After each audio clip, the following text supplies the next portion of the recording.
Greetings everyone, Melderon here. Welcome to a special Classic WoW discussion where we'll be talking about a topic that's really near and dear to my heart and to my guest's heart, and that's server community, server health, and maintaining the health and prosperity of servers. It's no surprise that for many servers there is a very large and significant imbalance between the factions. It's something that myself and my guest Ayle both believe are significant problems and the most important problem that's facing Classic WoW today. So in this discussion, we're going to be going over the causes of this issue, the implications of the issue, and ways Blizzard could potentially fix them. Sit back, enjoy, don't forget to like and subscribe if you enjoy this content, and as always, keep on and grinding. Hey everyone, Melderon here, another Defcamp Melderon TV video, and we have a special topic and we have a special guest to talk about it. So what we're going to be talking about is server health in Classic WoW, and some of the things that's been happening recently, server moves and people transferring and all these kind of things, and how it's affected the Classic WoW community at large. With me I have Ayle from classicwow.live, a fellow person from classicwow.live, and from the guild ONSLAUGHT on Skeram, one of the world-class guilds, Horde side, in the world. So, Ayle. Horde side, yep. Yeah, Horde side. I just want to make sure I said Horde side. You know, this is a Defcamp Melderon TV video, and we're very Horde-centric here, so... No, that's just kidding. Alliance people, we know you love you. The title of this is The Elephant in the Classic Room. How pervasive is this problem? Let's start with that. Really, it's been a problem in my mind since Classic launched. I've been kind of ranting about it crazily on Twitter, and managed to catch your ear. But I feel, at least the latest kind of update that I have is it's the thing that I'm really, it's the only thing I can really put a finger on that has me not happy with the whole Classic experience, is how they've managed, the servers and the server kind of communities. Mm-hmm. A lot of your videos and things, you talk about just how important, that Classic community is. Like, each server is kind of like its own like living, breathing organism with, villains and heroes and enemies and, everything in between. And I feel like since the launch of Classic, that's been almost entirely, I don't want to say ignored, because that would kind of mean that it's at least recognized. I feel like it's almost like a Viking funeral. Like, Blizzard set up the servers for us, and then whatever happens is on, the backs of the players, whether, there's a healthy population or not, the server is active or not.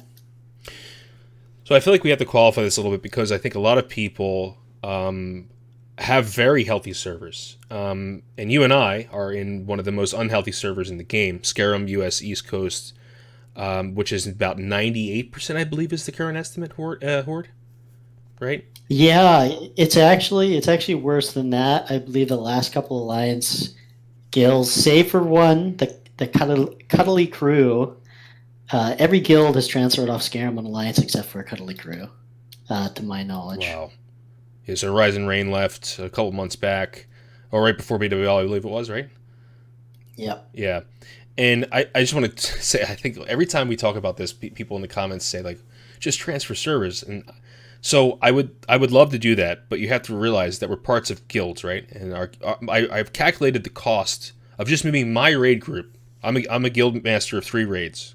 So just my raid group with all the alts is going to cost about $2,000. I don't want to leave without my raid. And that's something that I think you're feeling as well, right? Yeah, I mean, it's the same thing for a lot of people. That's a huge, monetary investment to ask people to move. And at the same time, which has really come to light recently, with just how things have gone, there's no guarantee that the server you move to is going to end up being any healthier when there's no sort of meta management of that server happening. So to kind of go into that a bit, what's happened is the guilds from Skeram, they were looking for kind of like a Goldilocks server, a place they can go to with good faction balance, not Skeram, that was horde dominated, that had like a really healthy alliance population, healthy horde population. They kind of reference as like a Goldilocks server, just right. That server was Incendious. It was medium. You're talking about the Alliance guilds, right? You're talking about the Alliance guilds. The Alliance guilds from Skeram, yeah. That server was Incendious. It was medium to high pop. It was horde favored, but after the Alliance from Skeram moved to Incendious, it was a lot even closer faction balanced. So, as far as I know, most of the Alliance from our server that were remaining actually went there. And due to this, and a huge part of it is also all the COVID related gaming that people are doing now. I'm sure playtime has just like skyrocketed. Sure. Incendious, due to this, had more guilds transfer in and ultimately became like a mega server. I know guilds from Stalag went there. There were even horde guilds transferring there. It kind of got the reputation as having equal faction balance, which as we know makes for the most fun. Even playing field is great for world bosses, competition, everything, right? Like nobody feels like they're getting beat down too hard. And they ended up having just immense queue times. So I have some friends that play there. By noon, you were in 100 to 200 person deep, 30, 40-minute queue. Jesus. And people just, like, how can you play if, I guess a lot of people aren't working, which hurts that. But, if you're still working and things like that, like, you can't just log on, in the middle of the day to queue up for a nighttime raid and stay in, right? Right.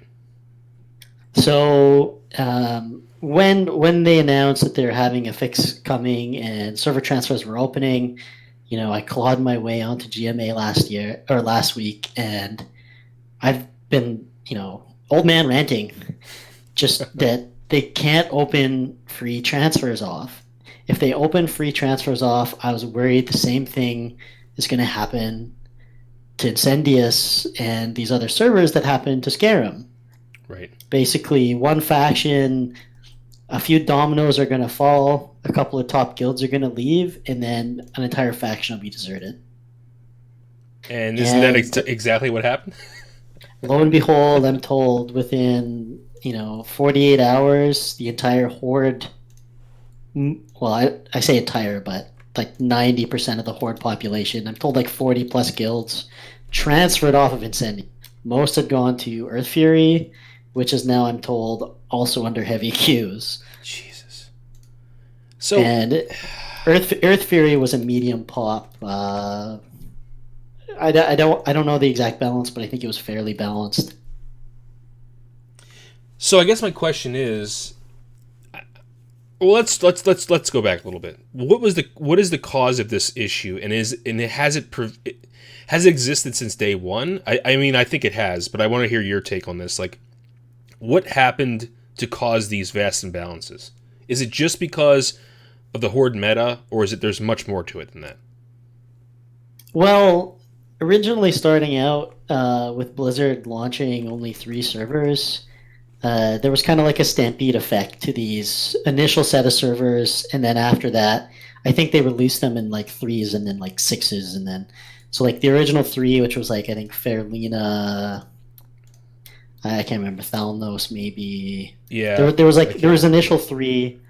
One was chosen as like the de facto streamer server, but it was quickly apparent that these were going to be mass overloaded. I know that.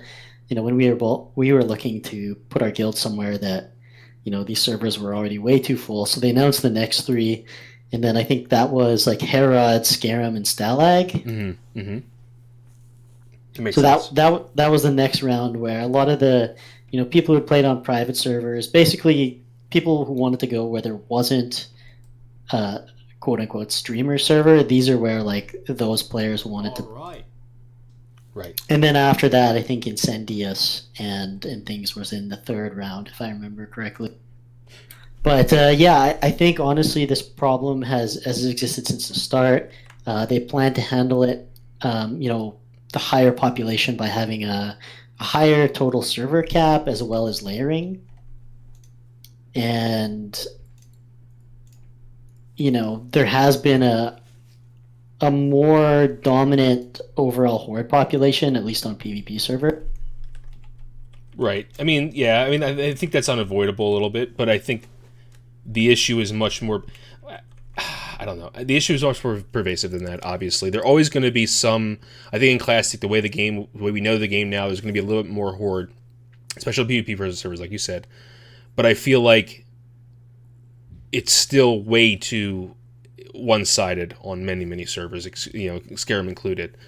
But I'm having a hard time. Like I think we all understand that the present is a product of not enough servers at launch, but like I'm trying to like, what's the timeline of this? How did this all transpire? What caused all these people to leave Skeram in the first place? Let's use Skeram as an example. That's the server we know the best. Is it just because there was just more horde? Well, initially, I believe it was due to the queues on Skeram. Right. There was way too many people, so they opened up free transfers off of Skeram to a couple of realms. At that point, Skeram was horde favored. Early estimates were like 60-40, which isn't maybe horrible. Maybe even better, maybe a little bit worse, but horde dominated, but slightly. Due to that, a lot of players on Alliance decided they were going to transfer off. Some also saying that Skeram actually had multiple really high performance guilds as well, which I think they used as like partial reasoning. Onslaught, Rise and Reign, Invictus. Yeah. Multiple guilds that were all going to be competing really hard for world bosses and things like that. So a lot of these guilds decided, what, we're just we're gonna go to a lesser populated server, and we'll be able to play. So I think that's the main thing is that think about going to play every day. You go to your server, you're in a 2-hour queue. It's insane. At least we don't have that. Yeah, and looking at these players' point of view, they're like, well, are we gonna wait or can we play somewhere right now? We can play right now. So, a few guilds transferred off early on the Alliance, big guilds, I think Catalina Wine Mixer. I remember seeing them. It's a great name. Unfortunately, they moved to Heartseeker. And then a large amount of the Alliance, like maybe upwards of 50%, ended up taking that transfer because, the prevalent feelings then was like, oh, we're not going to be able to get any world bosses. It's going to be a blender once the honor system starts. There's way too many horde. Like, why even bother, right? Yeah. So this isn't okay. So I think just want to also clarify something is that I feel like people are going to think that we're just saying this. We're complaining about one server, and we care about our server. That's true. But this is happening to many servers, like you said. Incendious is one of them now. It's Heartseeker. How many servers are actually quote unquote they're imbalanced to the point of there's no world engagement with the other faction? Would you say? Well, I know in the Americas there's at least like half a dozen. Starlight comes to mind. I know in the EU there's one server that's actually totally dead on one faction. Maybe even multiple. I'm not sure on the EU situation.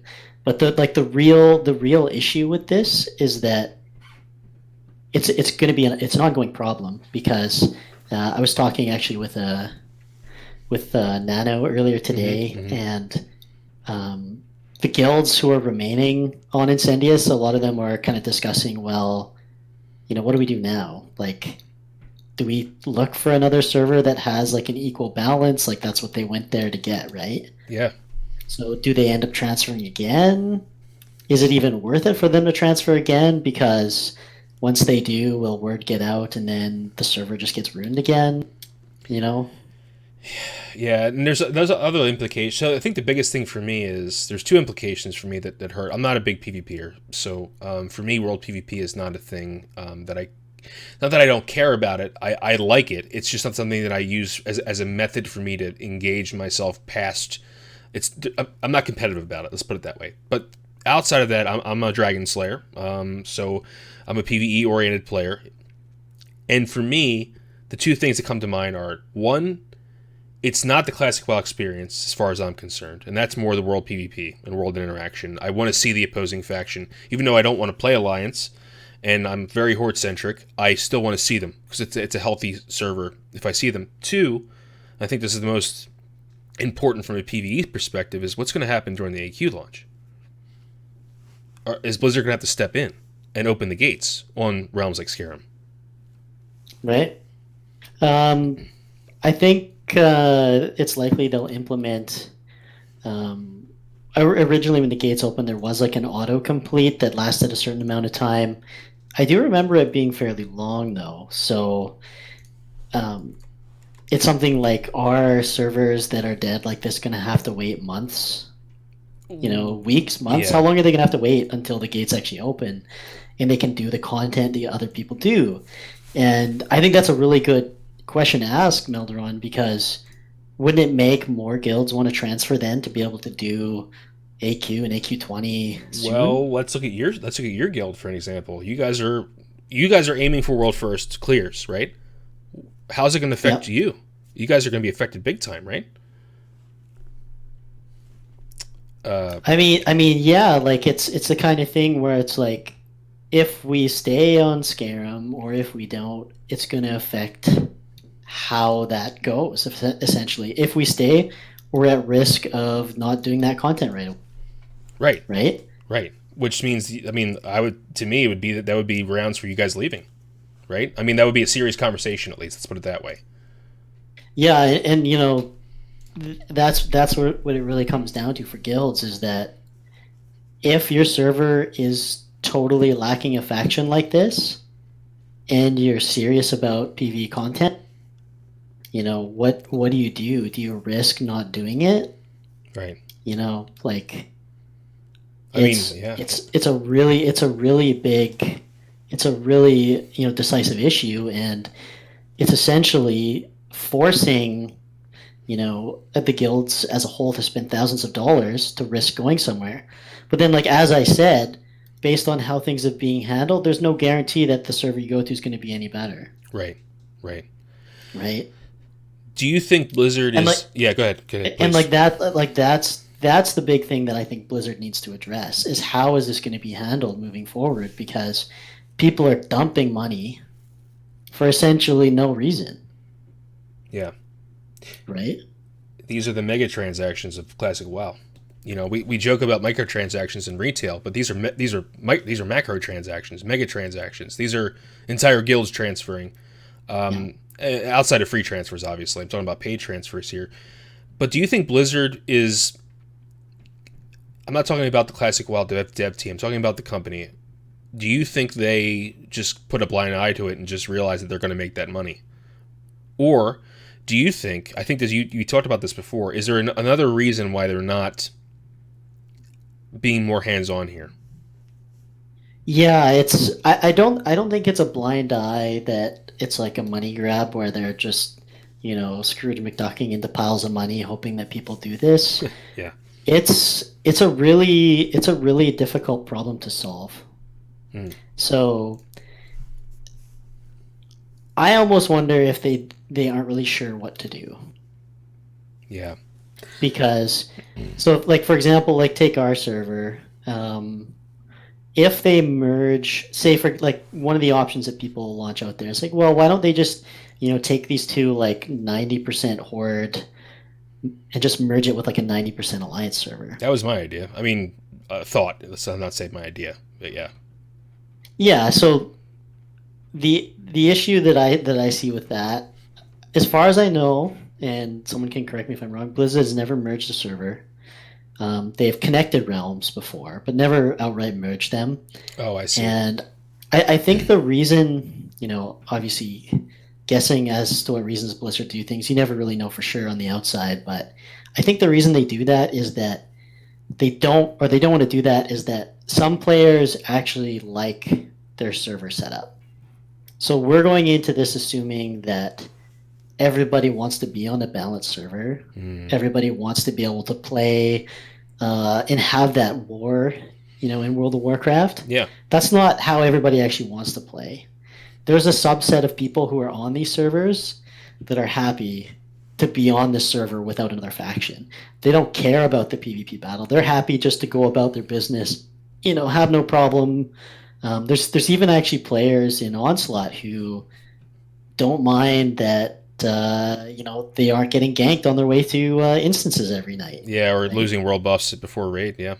Or losing world buffs per se. It's there is a subset that wouldn't like that, and if Blizzard did munch those servers together, oh, they would be outspoken and they would catch a lot of hell for that.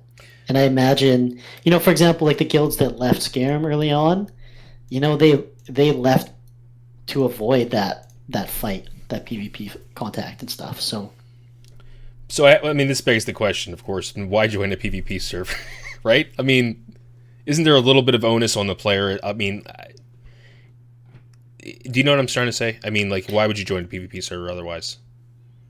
I mean, there is. I know it was a really rude awakening for a lot of people.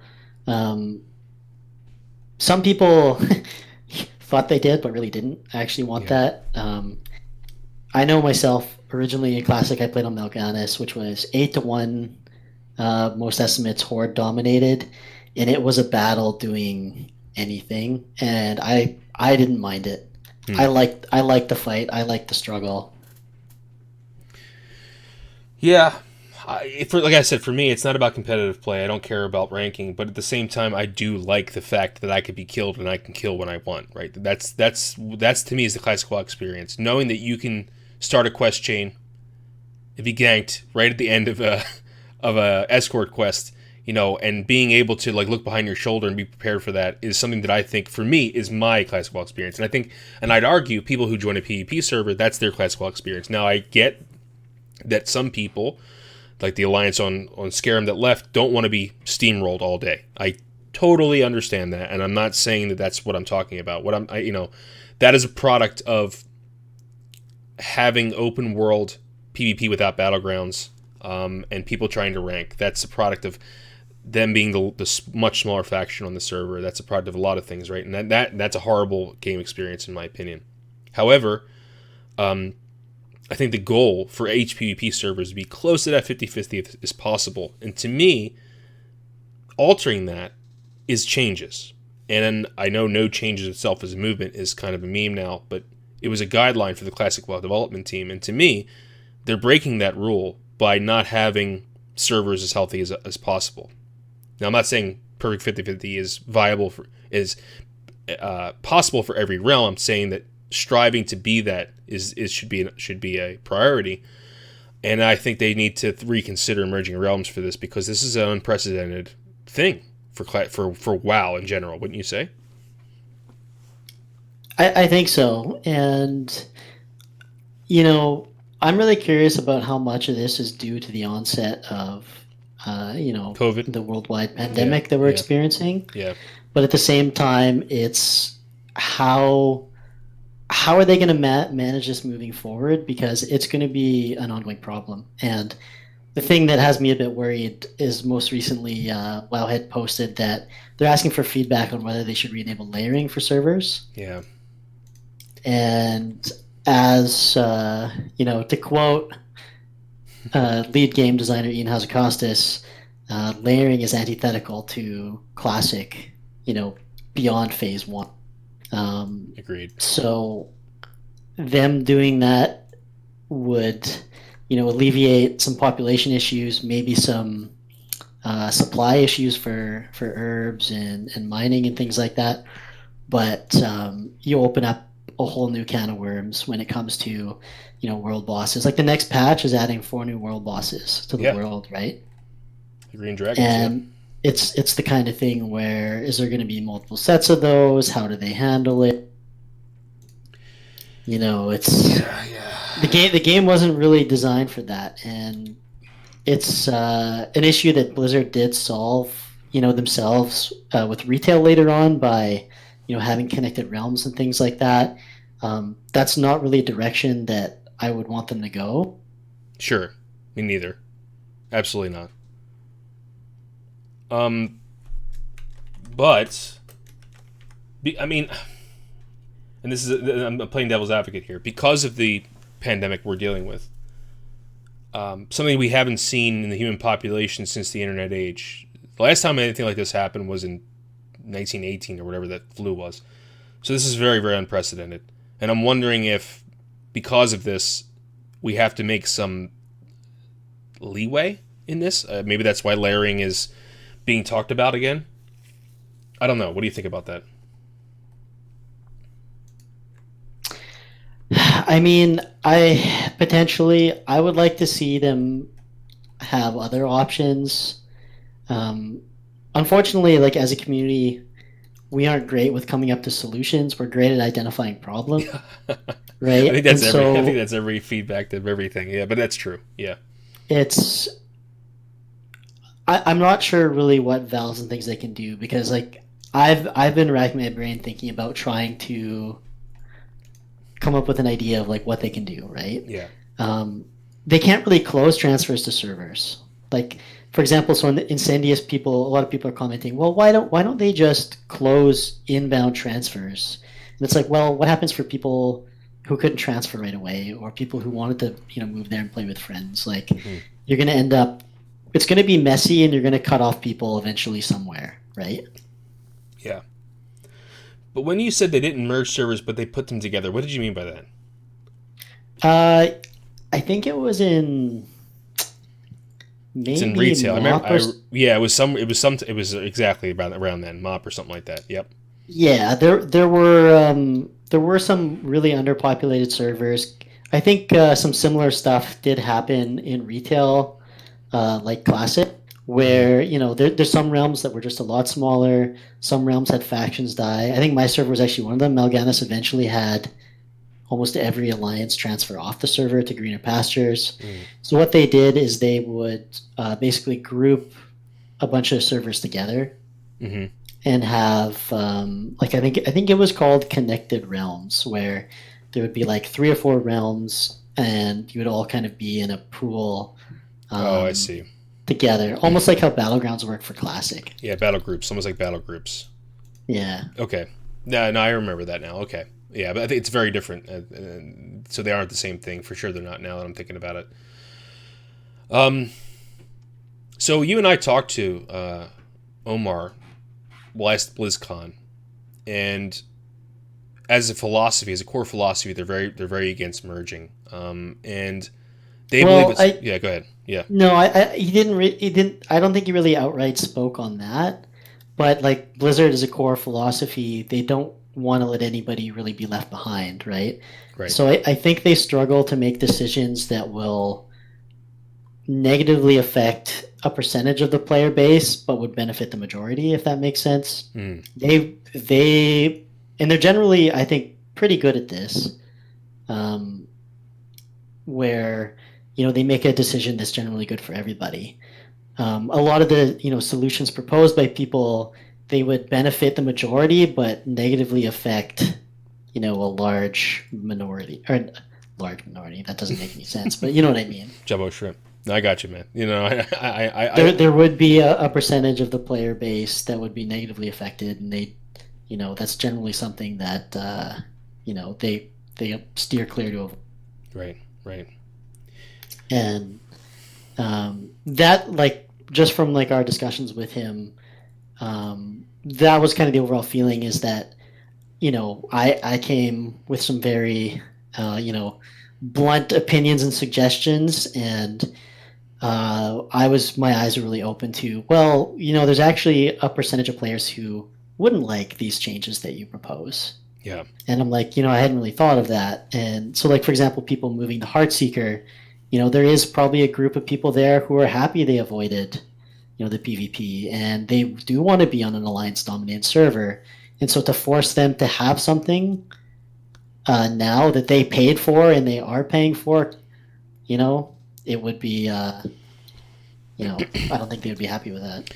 Yeah, and I was also thinking about maybe, as you're saying that, maybe a voting system, but they would have to advertise it in game, because like you and I both know, the percentage of people who actually search for things on WoW outside of the game, like YouTube or Reddit, is actually not as big as we probably think it is.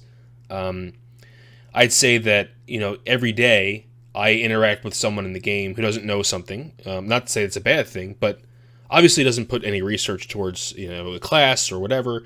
And to me, that's strange because I'm a content creator, right? And I make guides about threat and mana management. I'm into the game at a very different level than most players, and I get that. But I think you and I are in a very different world compared to the rest of the gaming community. Not as far as skill. That's not what I'm saying. I'm talking about just research in general.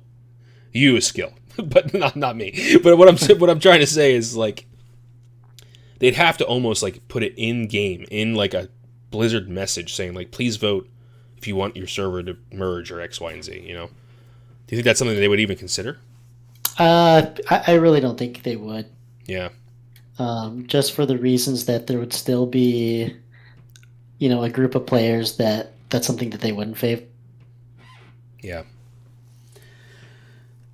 It's a rough thing because I feel like you said, you don't think about you think about your own personal experiences and you don't really think about what happens to other people. And that's something that kind of opened my eyes when Omar said that too, is that they're in a very different position we are. They're in a customer service oriented position. We are the consumers. We want things now. We want it the way we want it.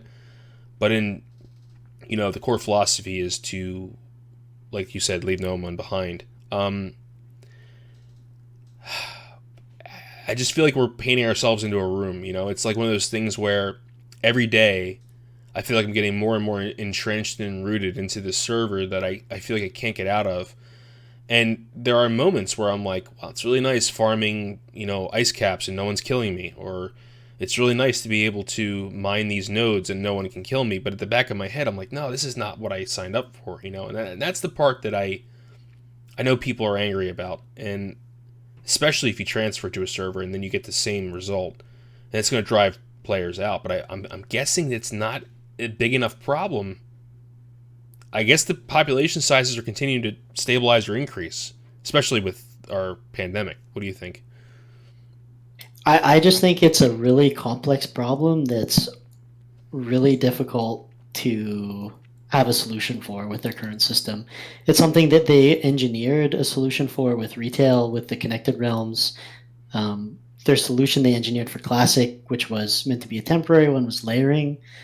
And I really don't know what adjustments or, knobs, bells, and whistles they can turn to really do something about it, because it's an issue with people and groups of people and communities, and how do you manage a population effectively, right? Yeah.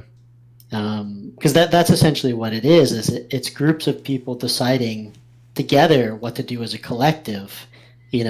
Server be damned, faction be damned, everyone else be damned. We're going to do this for our benefit. Everybody decides the same way, and then collectively there's just a major hurt, right? Mm. Yeah. And a costly one, right? Yeah, very costly. Like I said, the only thing that's impeding us is that if Defcamp and I were by ourselves, we would have already transferred. But I can't do that because I don't want to do that to I like my raid. I like the people I play with. I can't force them. Of course I can't force them to, but I don't want to have to be like, hey, I know you lost your job, but we're transferring servers, you and your 3 alts, what's it, $50? $25 a player? A character? And that's the thing as well, is that with the increased stress from our current situation, it becomes a lot harder to ask of your fellow, guildmates to buck up that money to transfer, and to be at risk of having to do it multiple times due to free transfers and overpopulation. It's just, it's really uncertain and unprecedented times we're in for everybody, both, in Azeroth and outside of it. Yeah. Yeah. It's definitely an issue that has a lot of multifaceted, problems, and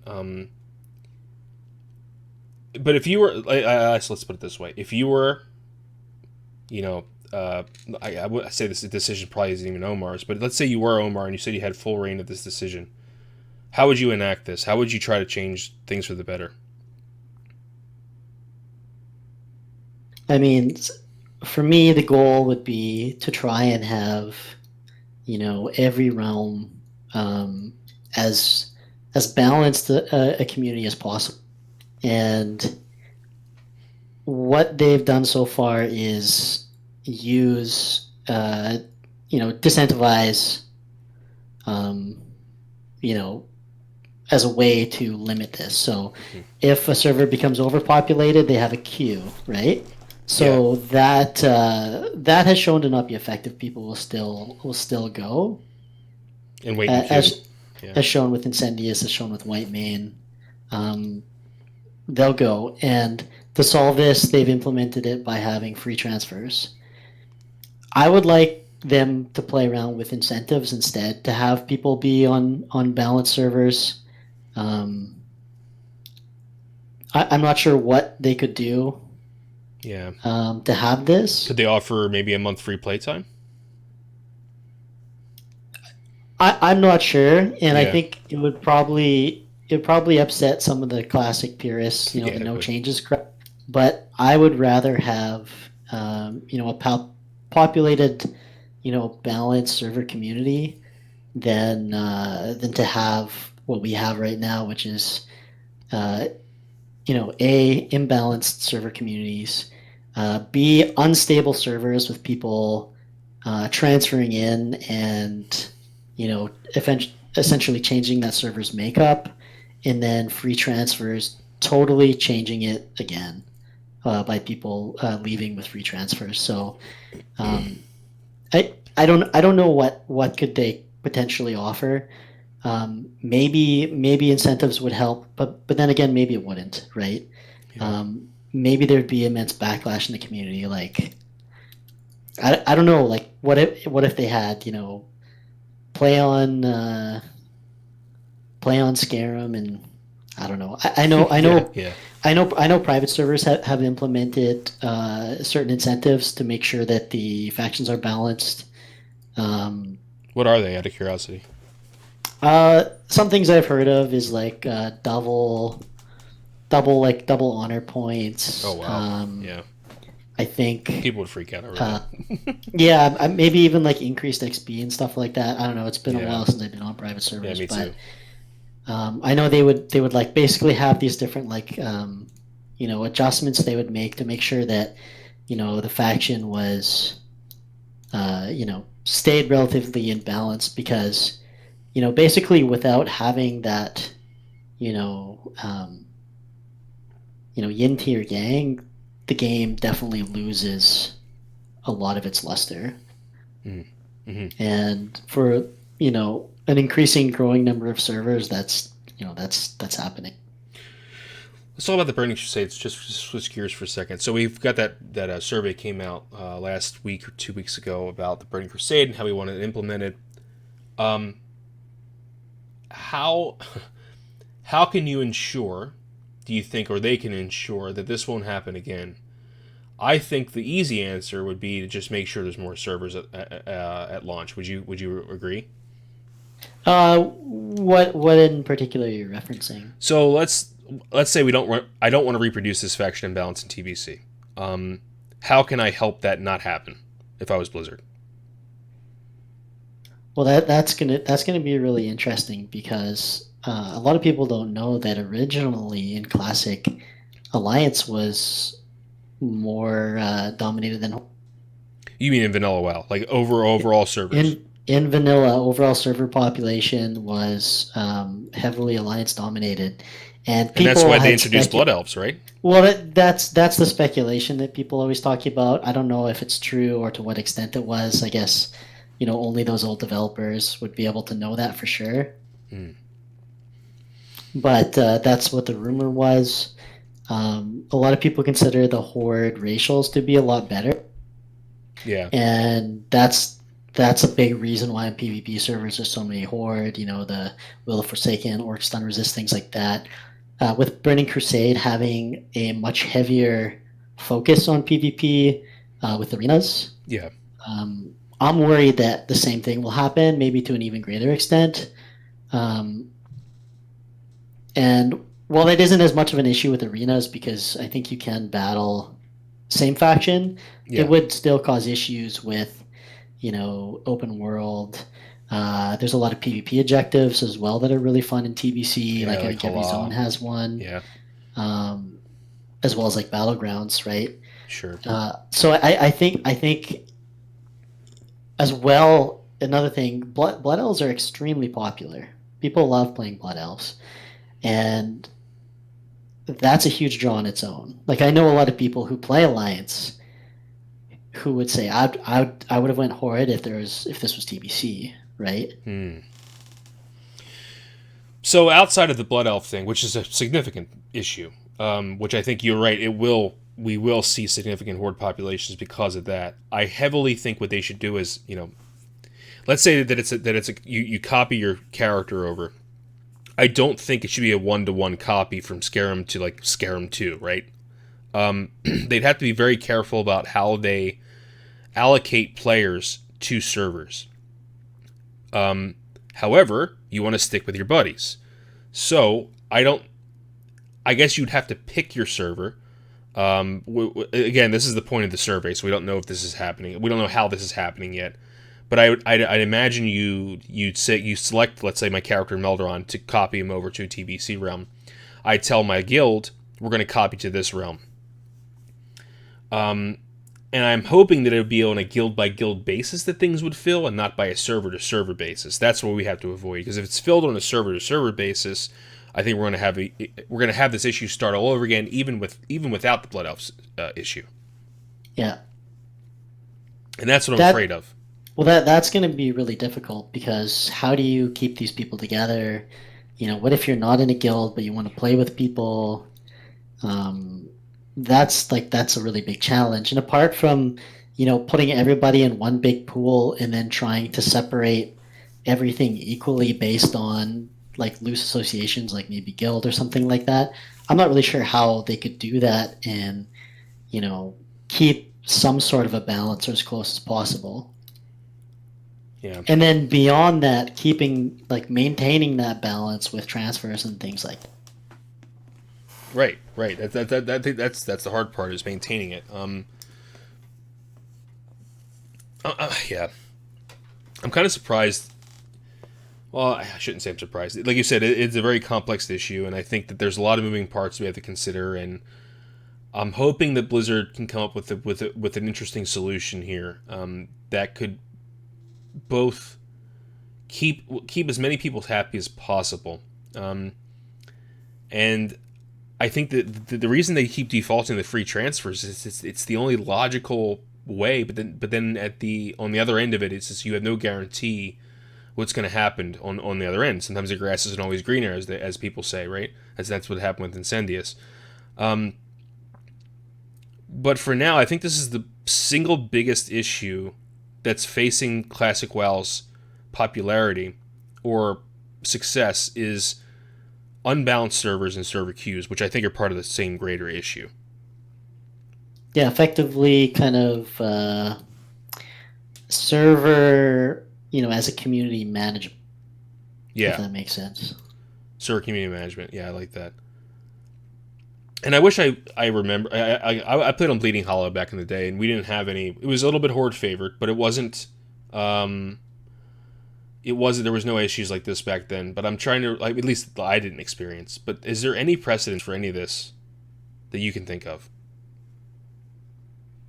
Precedents for having to take a hand in maintaining server health, community management in vanilla. Or in any, like we talked about MOP, but I'm talking about like classic era. Yeah, like as far as I know, like the solutions they're using for classic are similar ones that they use in vanilla. So opening up pay transfers, opening up free transfers. That's what they did originally in vanilla, and then much later on with the connected realms. Right.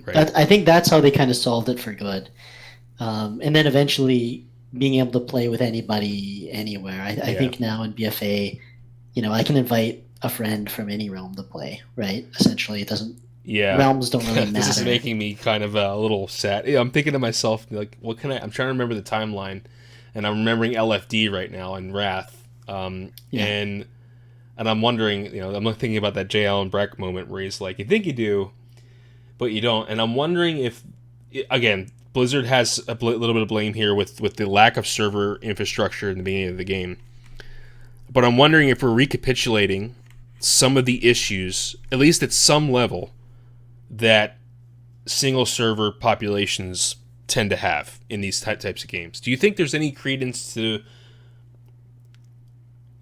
I told you so from Blizzard's standpoint? I mean, a little bit.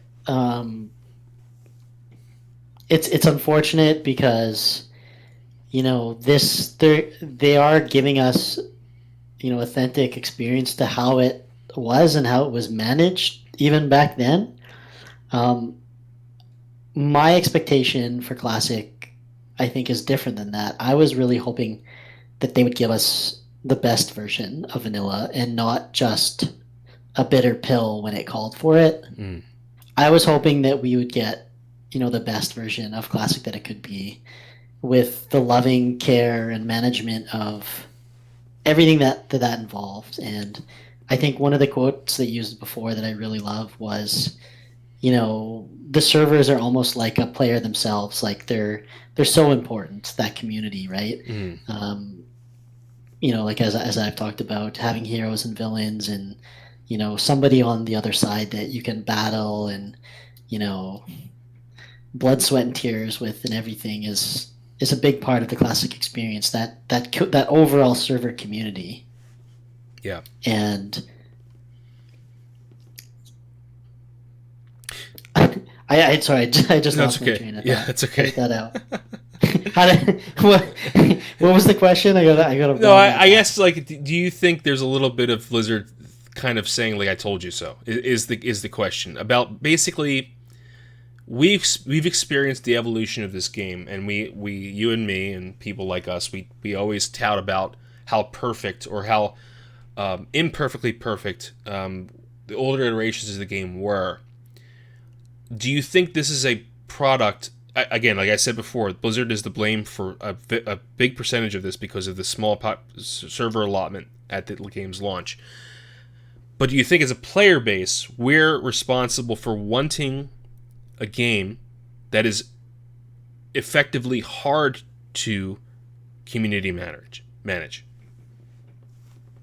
No, you see, I don't think it's wrong for us for wanting that. Right. I think it's wrong that Blizzard hasn't tried. Well, it's tough to say they haven't tried, because they have tried, but they haven't. They've only used solutions that were available to them at the time, and I want them to do better. Agreed. And that's a big ask, but for the passionate fans of us who love Classic, who want to have a balanced, a healthy server community, want to be able to transfer somewhere potentially and not have it, go tits up in 3 weeks. I guess a lot of it is stability, right? We want to be able to have that. Do you think that... Okay, so this is a more of a convoluted question, but I think what I'm trying to say is that do you think someone somewhere, I'm not talking about the Classic WoW development team, because they have been tasked with bringing this game back to life, do you think someone somewhere in Blizzard, someone's laughing because they gave us this game, we asked for it, and they put it into stasis mode or legacy mode, where they just kind of like add the content phase, deal with minimal issues, and then move on? Do you think they kind of look at the success of Classic WoW and think to themselves, well, screw those guys, let's just let them deal with their problems, let them deal with the issues that they have? Because do you see what I'm trying to say? I mean, I'm not saying Omar, I'm not saying his team, I'm talking about someone. Yeah. I mean, I know there is a bit of that sentiment. You always wonder exactly how much their hand was forced to make this, Yeah. and how that really, we're told that it didn't ruffle any feathers. They did this because they're passionate about it as well. There is always that little bit of doubt that you wonder that because the community effectively, pirated this game, made it so popular without them, that effectively, forced their hand to make it for us. There is always that little bit of that wonder. You can never say for certain, and I would definitely not want to, say that I think that it's for sure like that. But I always wonder a little bit, like, Yeah. how much of it is still that, what, we're giving them exactly what they wanted. We're not giving them anything more. Yeah. And I just kind of wonder about that. I would like them to have a little bit more, communication with the community. They haven't done. There was no interviews at BlizzCon for Classic, Yep. for example.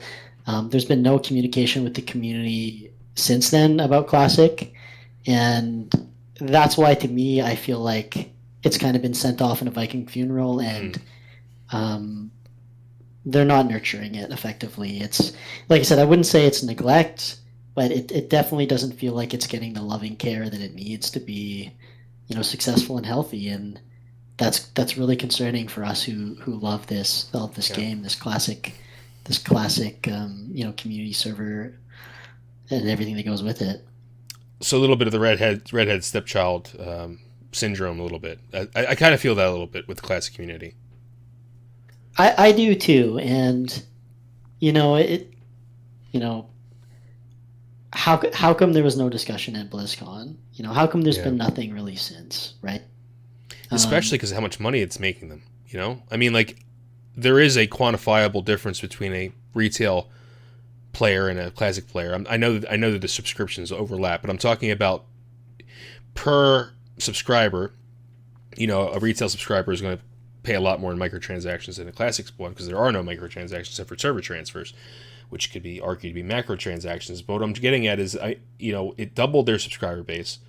It should be considered a serious title, even though it is a retro game, a remake or a refurbished, whatever you want to call it.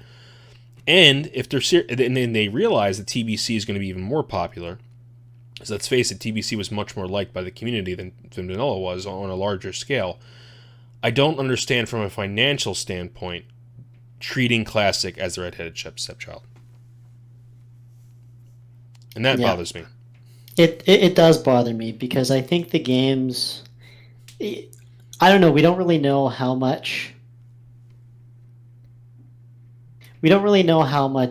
revenue Classic does generate for them on Warcraft. Like, maybe, with the amount of microtransactions and things, it's a pittance. We've heard that the subscriber numbers have doubled or increased significantly with Classic. Nobody but Blizzard really knows those numbers, right? Sure.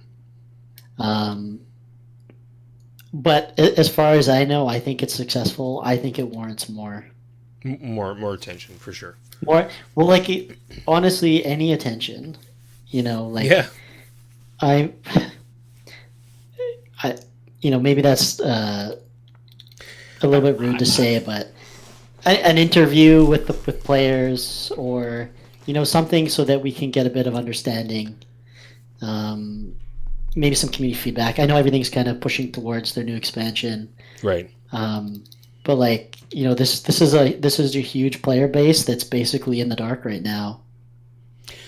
I get that. I get them to an extent, because, like, it's almost like okay, let's take my videos for example, which are near the echelon of making a video game. But let's say that someone said, Melderon, I really enjoyed when you had a really shitty mic and didn't know how to edit videos and made hour-long videos of you going and not editing things out. I would have been like, dude, why? How could you like that? Because I was so, but someone out there probably does like those older crappy videos, like the old Super Plate Brothers or whatever, and someone likes that better. And from a creator standpoint, again, not someone who creates a video game, but much smaller scale, I understand this is bigger and better. This is more production value. This is, you know, you can go into any dungeon you want. You can go into any raid you want. You can transmog your gear. You can. I think there's a wine.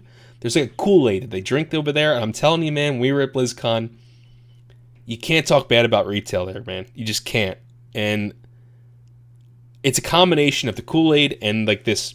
We're creating now, not then. I think it's a combination of those two things.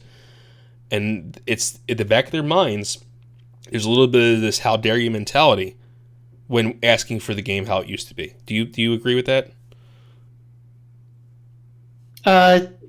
Yeah, maybe. Like, I have a lot of respect for retail. It's a lot different. Like I said, in my mind, I played it quite a bit of it this summer after the beta. You know, they got me hooked in. And I was happy playing it for different reasons. There was no community there for me at all. I tried I tried really hard to get involved with a guild to find a mythic, an M plus team to do the 5-mans with. Oh yeah. Anything, and it was just so difficult to do because of just how the whole architecture is set up with, connected realms and your servers and your gear score and like the different rating sites and how having everything be like parsed correctly. It's impossible to get any sort of a community because everybody's so dispendable. So I went at it with a different kind of a slant, and I played it as if it was more like a Diablo kind of like loot style game. Yeah. And I think for what it was, I did enjoy it. And what I get out of Classic is a lot different, right? Sure. And so I've kind of made peace with that in a sense. And so like I kind of understand like the developers, our expectations for what Warcraft should be is a lot different than what it is now, right? And so a lot of times in life, that is where most of your conflict comes from, is when you have different expectations than what the results are, right? And to go into that now and to expect it to be, a community-based MMORPG like original WoW, you're just barking up the wrong tree because it's just not that. It's something different now, right? Yeah. And I've made peace with it. I think for what they're making, it's pretty good. It's not good for what I want from my Warcraft, which is that the server community, the grind, everything, the imperfections, right, that make it great. And I'm okay with that, and I don't really hold it against them. Yeah, we're in very different chairs compared to them, and I think we have to realize that every day is that we have very different jobs. We do love the game. We do extracurricular activities with the game. We don't just play it. We also created a website. We also create content. We talk about it, for about an hour regularly. So it's we're in a very different position than them. And we are the consumers on the other end of it too. So, again, we have a very different perspective. And our way of fixing things, or our way of trying to say this is a problem or this is how you fix it is, at the end of the day, it's just an opinion. But I do want to end and round up by saying that, Blizz, if you're listening, there is a significant portion of the player base that feels stranded on their servers, and the easy answer is transfer, and that's I get that, but we have family members, we have friends, we have guilds that we have to worry about as well. The Classic WoW experience, even if you're not a PvPer, is seeing the opposite faction in the game, and I believe that it's important for the opposite faction to exist and not be just a something that hangs in front of you as a little pixel thing. It's knowing that person is a player and that person is on the other side of the game and experiences the game drastically different than you, and keeping that intact, keeping that community aspect intact is part of the Classic WoW experience. And I'm hoping that you guys can come up within a way of maybe fortifying and reinvigorating the communities we have on these servers before Classic's over and before TBC launches or whatever you decide to do. And I just want to thank Ayle for being here, because you have a very unique perspective on things, because you're not only a player, You've also are at a very high-end player, and you know all aspects of the game, and you also develop tools for this game, and you have a lot of knowledge and experience under your belt. So I really want to thank you for coming on here because, like, you know, you played at a high end and cleared Nax and Vanilla, so you've experienced all the content there is to offer. And yeah, I just want to thank you for being here, Ayle. And if Ayle, plug your stuff before we end. Plug my stuff. That sounds dirty. Yeah, plug your stuff. Things that sound dirty but are meant to be for 10. Yeah, you can find me occasionally on Twitch TV at Ayle Gaming, or you can stop by our site classicwow.live or Discord, and yeah, really hope to see the community as involved as possible at discussing this, and hope that we get some answers at some point and don't feel alone. I really echo your sentiments that as a community, Classic does feel kind of in the dark on a lot of issues.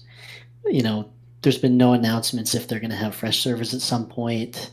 What's coming next? How are they going to handle the AQ event? It'd be really great to have any information at all.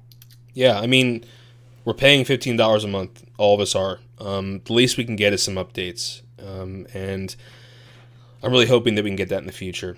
And is there anybody you want to shout out to in Onslaught before we end? No. These guys are too cool. They're too cool for school. No, I get all the glory. All shout outs to me. Well, definitely have a look out for those guys because there's a lot of content coming out soon, and they're always trying. They're always being competitive. So definitely check them out. And I'm sure Ayle will stream regularly. Check him out on Ayle Gaming, and I'll put all the links, everything will be in the description. There'll be a link to Ayle's Twitch, CWL, and our Discord, the CWL Discord as well. Ayle, anything else you want to say before we head out? Keep minding and grinding. That's my line. I know. No, that's cool. All right, guys, have a good one. And, let me know in the comments section below how you feel about this and what your server's like. And don't forget to like and all that crap so you know how it is. YouTube wants everything. All right, take it easy, guys.